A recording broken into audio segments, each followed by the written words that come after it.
Prochain arrêt, Binge Audio.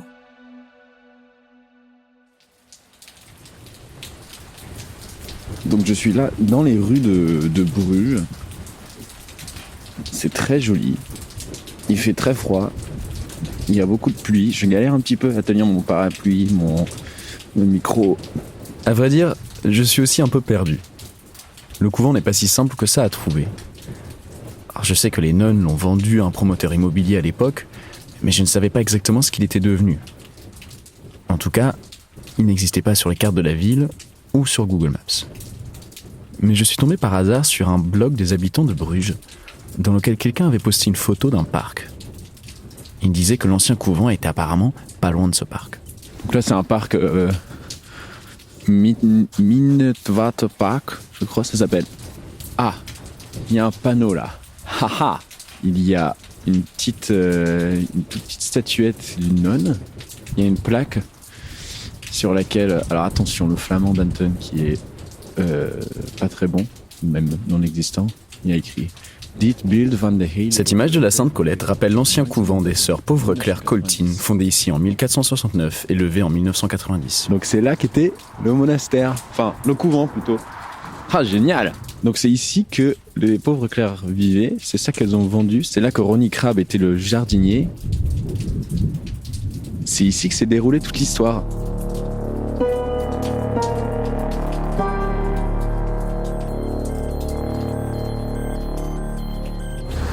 Là, il y a une voiture qui rentre.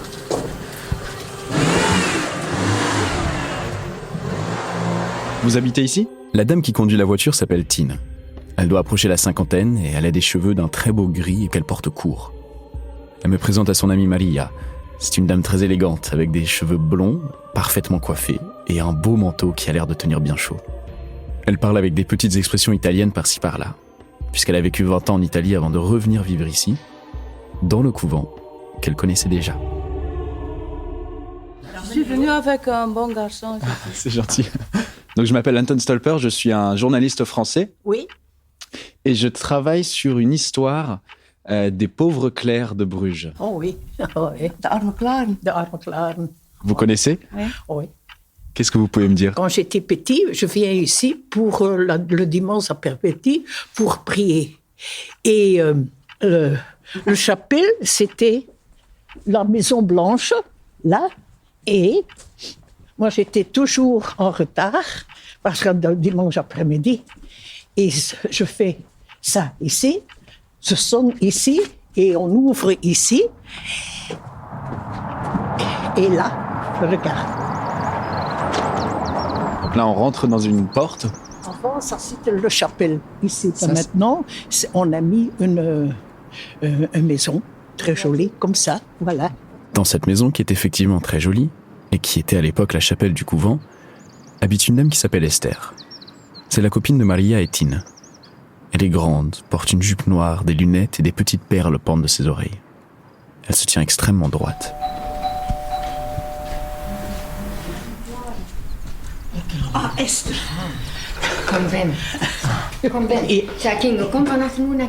Dès qu'elles évoquent les Pauvres Claires, le visage d'Esther s'éblouit. En l'espace de quelques secondes, les trois copines ont échangé je ne sais combien de mots en flamand et se sont mises à courir à droite et à gauche, ne sachant pas quoi me montrer en premier. Mais au bout d'un moment, les trois dames débordantes d'énergie se sont quand même mises d'accord de commencer par me montrer le garage. Donc on est au fond du garage de Esther qui... Non mais vous inquiétez pas, vous n'avez pas besoin de déménager. Non, laissez toutes les planches. Esther est en train de déménager toutes les planches parce qu'au fond, il y a donc un... On voit la forme où il y aurait eu à l'époque une fenêtre dans la chapelle du cloître où les sœurs venaient prier. Alors aujourd'hui, il y a des briques qui remplissent, mais on voit très clairement la fenêtre, la forme de la fenêtre avec le haut en coupole. Les trois copines connaissent visiblement très bien l'histoire des sœurs et du couvent, mais je me demandais si elles connaissaient aussi ce Ronnie Crabbe, l'homme à tout faire, le majordome des nonnes. Est-ce que vous connaissiez Ronnie Crabbe? Ja, Oui. on a un livre de lui. Ja. Maar wat zit dat de meeste... Oh, In de bibliotheek? Maar wie traint dat? Ik weet het, maar dat zit toch in de bibliotheek? Non. Qu'est-ce que c'est la question? Il m'a dit, moi j'ai un livre de Ronnie Crabbe. Ah bah allons le Il voir. m'a dit, où? Ben, vous savez, Ça zit, maar ja, moet je dat zeggen, dat dat van de vicaris en van dingen is. wat? En van een non, ik kon dat niet zeggen. Tante non heeft... Ah ben, je moet dat zeggen. Nee, die van Qu'est-ce qu'elle dit? Elle a des secrets. Ah, elle a des secrets. Et elle dit, oui, dis-le, dis-le. Ah oui, je veux les secrets. Oh, ja, bedankt. Hier, votre clé de votre porte. Ah, C'était bien que j'ai demandé. Oui, c'était C'est pour super. que tu- Merci beaucoup. ça c'est le vieux... Bonjour monsieur. En dat was hier het torentje aan de binnenkant. Le vieux, c'est le pauvre mari d'Esther qui faisait une sieste et qui venait de se faire réveiller par sa femme et ses 2 copines, accompagnées par un journaliste avec un micro. Elle lui demande de retrouver le fameux livre de Ronnie Crabbe, pendant que les 3 copines s'assoient à la table de la cuisine.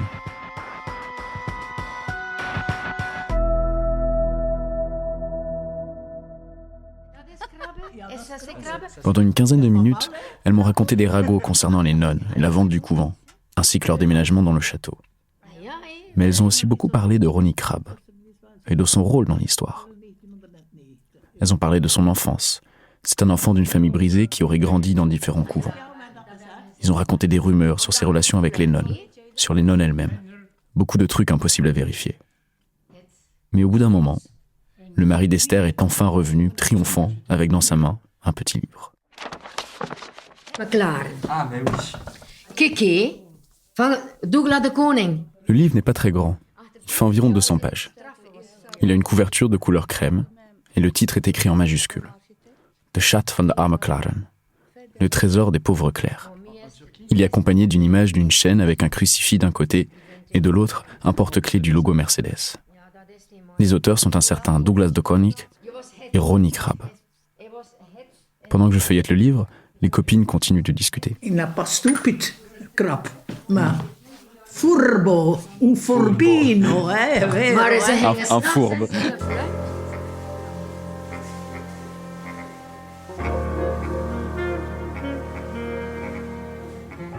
On a continué à discuter ensemble un moment avec Esther, Tine et Maria. Mais alors que je m'apprêtais à partir, Tine, celle que j'avais rencontrée en premier au volant de sa voiture, a attrapé une petite statuette sur la table. Elle l'a regardée et a demandé à Esther ce que c'était. Ensuite, elle l'a plongée soudainement dans la poche de son manteau, mimant un vol. Elle a rigolé, puis a dit « Je suis Ronnie Crabbe ».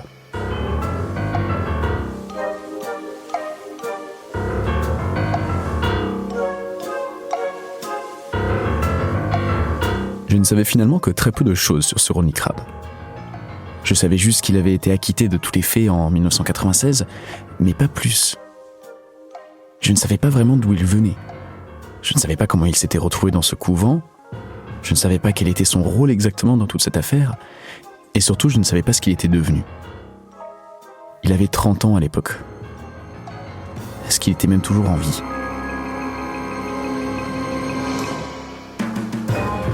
Pour le savoir, j'ai commencé par chercher le nom de Douglas de Koning, celui qui avait coécrit le livre. Il est journaliste d'investigation au journal flamand de Morgen. C'est l'équivalent de Libération ici en Flandre. J'ai essayé de le joindre mais sans succès. Mais j'ai quand même retrouvé un article de lui en 2014. Dedans, il raconte que Ronnie Crabbe avait passé 20 ans à l'étranger après son acquittement. Et qu'à son retour, il s'était rapproché du NVA, un parti politique souvent accusé d'être d'extrême droite. Là, il était devenu un conseiller proche de Elke Slurs, une figure montante du parti. Mais quand elle fut nommée ministre dans la coalition Michel en 2014, l'histoire de Ronnie et des nonnes est remontée. Il a été distancé du parti. Dans l'article de Douglas, il y a une citation de Ronnie. Comme d'habitude, mon passé finit toujours par me rattraper. C'est la dernière trace que j'ai de lui.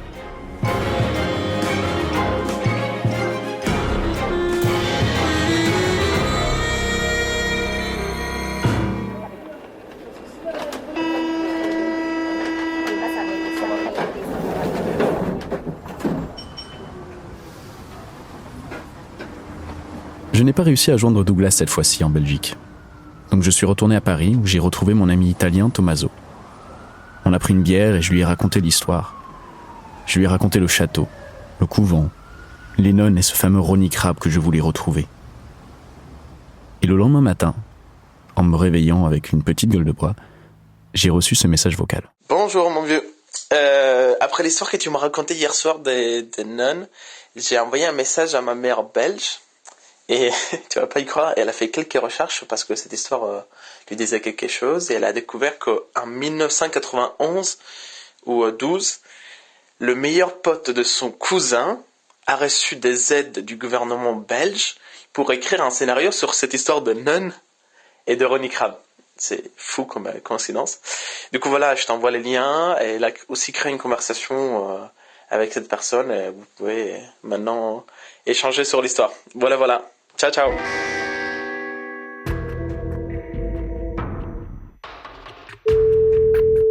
Antoine? Allô Pascal? Oui, c'est moi. Comment ça va? Je récapitule. Pascal Zabus, en civil, ou Lord Wilmore, qui est son nom d'artiste de street art, est donc le meilleur pote du cousin, de la mère adoptive belge, de mon pote italien. Vous suivez?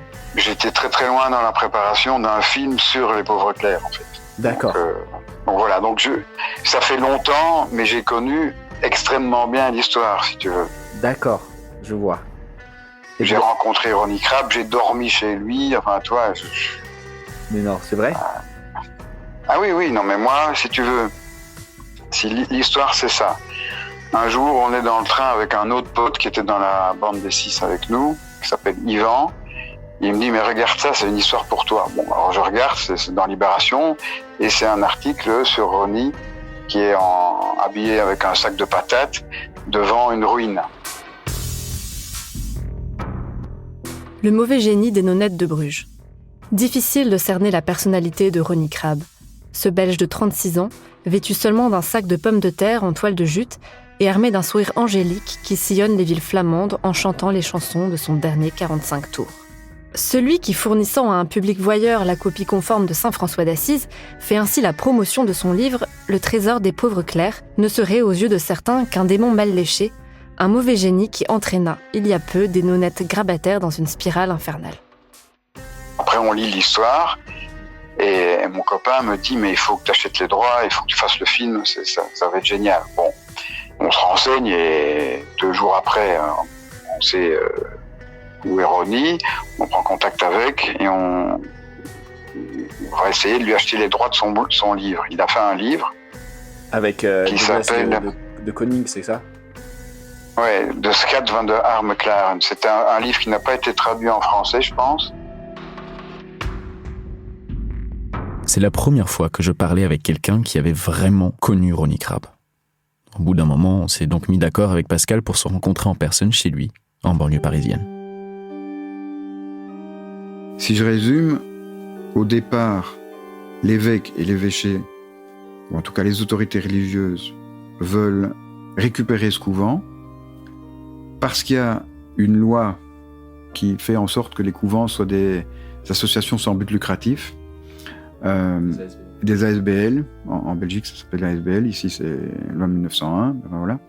Et c'est grâce à ça que les autorités religieuses ne doivent pas payer d'impôts plus que ça, puisque, en fait, chaque couvent est autonome et c'est des ASBL. Donc, tout va bien, on ne paye rien comme impôt. Et ça revient à l'Église, éventuellement, si l'ASBL est dissoute. Et ce point-là est crucial dans l'histoire. Si on ne comprend pas que c'est ce point-là qui permet tout, en fait, on ne peut pas comprendre l'histoire. C'est parce que les ASBL doivent être dissoutes pour pouvoir permettre à l'Église de récupérer le bien. En fait, c'est ça qui fait foirer tout le problème, ce qui fait foirer le plan de l'évêque. Lui, il veut juste récupérer le couvent. Il y a plein de petites vieilles nonnes qui sont dans ce couvent. Il faut les faire sortir ou les replacer ailleurs. Le problème, c'est qu'elles ne veulent pas. Et donc, ce qu'il va avoir comme idée, et c'est probablement pas la meilleure idée qu'il ait eue, l'évêque Van Gelu, je crois, qui était d'ailleurs après condamné pour pédophilie, 15 ans après, enfin bref. L'évêque de Bruges, donc, décide d'envoyer un émissaire, on va dire, un assistant social, qui est Ronnie Crabbe. Au départ, pour un peu les amadouer, pour voir un peu, pour sentir un peu la température, etc. Et donc, ce qui va se passer, c'est que Ronnie, dans la réalité, sait pourquoi il est là, ça je suis certain. Il sait que l'idée, c'est de les faire partir. Ça, il le sait. Ça, je pense que dans la réalité, lui, il le sait. Donc, il est là pour faire partir les nonnes. Et dans la réalité, il a l'idée de doubler son évêque en se disant, elles veulent pas partir, bon, bah, ok, on va faire un hôtel avec ce couvent. Ça, c'est la première partie de l'histoire. Et puis après, comme le couvent hôtel va fonctionner facilement et va faire des profits rapidement, vu que la main-d'œuvre, les 3/4 de la main-d'œuvre est gratuite, vu que les nonnes ne sont pas payées. Bon, bref, à un moment donné, elles vont quand même avoir des voitures de luxe et elles vont quand même un peu sombrer pour certaines dans, on va dire, les plaisirs du monde.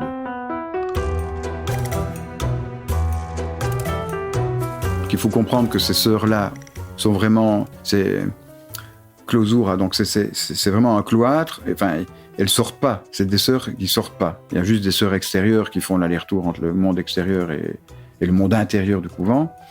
Mais généralement, elles sont là depuis des dizaines d'années et elles n'ont pas vu le monde. Donc nous, on a des scènes, mais ça, je suis certain que c'était pareil dans la réalité, où elles sortent et elles découvrent tout le monde moderne qu'elles n'ont pas vu.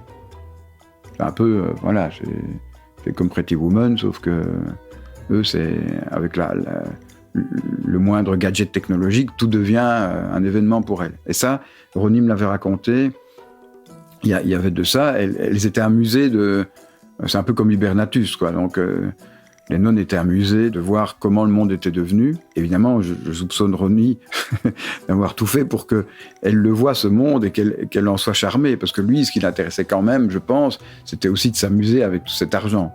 Il n'était pas le seul, parce que, de ce que j'en ai compris aussi, il y avait pas mal de personnalités dans les nonnes qui étaient prêts à chavirer dans le monde moderne, enfin, et dans l'argent, etc. Mais je sais qu'il m'a raconté, mais ça je l'avais pas mis dans le film parce que je trouvais ça un peu too much, mais que certaines essayaient de la lingerie fine dans des magasins de mode. Donc évidemment, lui ça a dû le faire rire. À un moment donné, ils ont pris des jets privés. Alors bon, toi tu prends un jet privé, tu vas à Saint-Barthélemy ou je sais pas, tu t'amuses un peu. Elles prennent le jet privé pour aller à Lourdes. C'est ça le truc. Un pèlerinage en jet. Voilà, et donc, et c'était, tout le truc, c'était de faire des trucs un peu religieux. Mais bon, Ronnie, ça ne le gênait pas d'aller faire des petites escapades à Lourdes ou à Rome. Mais ce qui est certain, c'est que lui, comme l'évêque, a profité des tensions qu'il y avait entre les sœurs. Il y avait aussi des jalousies entre sœurs. Donc c'était, à un moment donné, c'est comme un microcosme politique. Donc, comment on peut faire changer une sœur d'avis ? En essayant de foutre la merde, enfin, je sais pas comment dire, en mettant la pression et en semant la zizanie. Donc, quand tu rencontres Ronnie, ça se passe comment, la première fois ?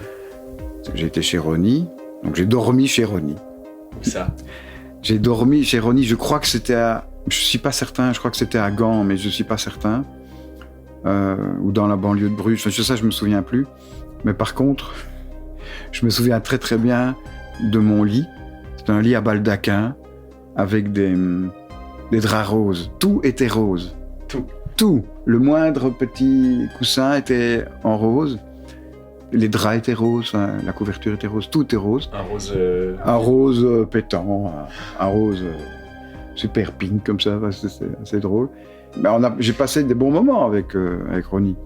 Parce que lui, en fait, comme on peut s'y attendre, est plutôt un bon copain, quoi. Tu vois, je comprends très bien qu'il ait pu, disons, manipuler les gens assez facilement, parce qu'il est d'un abord assez facile. Enfin, je dis manipuler, ou en tout cas, séduire. Il a dû séduire pas mal de gens facilement, parce qu'il a son sourire, il a le bagou, et puis voilà, quoi. Je me souviens que les premières minutes, je me dis, mais c'est quoi ce gars ? Parce que il est très gentil, très féminin, très doux. Alors il parle évidemment avec un accent flamand. Et en fait, je me suis dit, le gars est quand même étrange, mais il est tout de suite sympathique. Moi, j'ai passé de super moments avec lui tout de suite. Et je voulais croire qu'il était honnête. Et ça, par exemple, Charles McKeown n'était pas d'accord avec moi. Il dit, mais non, mais regarde ce type. Le type est habillé en sac à patates et fait le gus dans des ruines de monastères. Ce gars est un escroc. On a continué à parler de l'histoire ensemble un bon moment. Pascal m'a même sorti son carnet de l'époque qu'il tenait alors qu'il était avec Ronnie en train de se documenter pour le film. Il m'a montré aussi des lettres, notamment une du jeune acteur qui était censé incarner Ronnie Crabbe, Benoît Poulvorde. Au fil des scénarios, il y a eu des versions qui sont appelées « Les pauvres clercs » et puis après ça s'est appelé « Les marchands du temple ». Puis après, on est arrivé à Come Back Jesus et on a gardé Come Back Jesus. Mais je me souviens d'un mémorable moment avec Benoît Poulvorde, justement, les producteurs voulaient changer de titre. Ils ne voulaient pas Come Back Jesus. Et nous, on trouvait ça très bien. Et donc là, je suis retombé sur une liste où il y a 40 titres. Et je me souviens très bien que Benoît et moi, on en avait tellement marre qu'à un moment donné, Benoît, il a sorti un titre du style « L'abbé en avait une bien grosse ». Et donc là, je crois que les producteurs se sont dit « Bon, ok, on arrête cette session ». Malheureusement, le film ne sera jamais réalisé. Alors qu'il était tout écrit et prêt à tourner, Pascal n'a pas réussi à trouver d'acheteur. Il pense que le scénario était trop anticlérical pour les télés de l'époque. Et ça reste pour lui un souvenir un peu douloureux. Pour autant, tout au long de la discussion, c'était évident qu'il avait de l'affection pour Ronnie Crabbe. Il en gardait un bon souvenir. Et cela alors qu'il s'était quand même fait un peu arnaquer. Voilà ce qu'il m'avait raconté au téléphone quand je l'avais appelé la toute première fois. À un moment donné, on apprend quoi? Et ça a été magnifique, si on peut dire. On apprend que Ronnie a déjà vendu les droits avant à quelqu'un d'autre. On va voir les producteurs, le contrat, et on tombe par terre. C'est le même genre de contrat que nous, et il a signé avec eux aussi, mais avant nous, si tu veux. Bref. Et les dernières nouvelles de Ronnie, c'est ça, c'est que mon producteur de pub, je crois il y a 3-4 ans, il est au Festival de Berlin, et qu'est-ce qu'il voit? Un autre producteur anglais qui lui parle d'une histoire de nonne. Il dit, oui, et c'est qui? Ronnie Crabbe. Ronnie avait vendu une 3e fois les droits.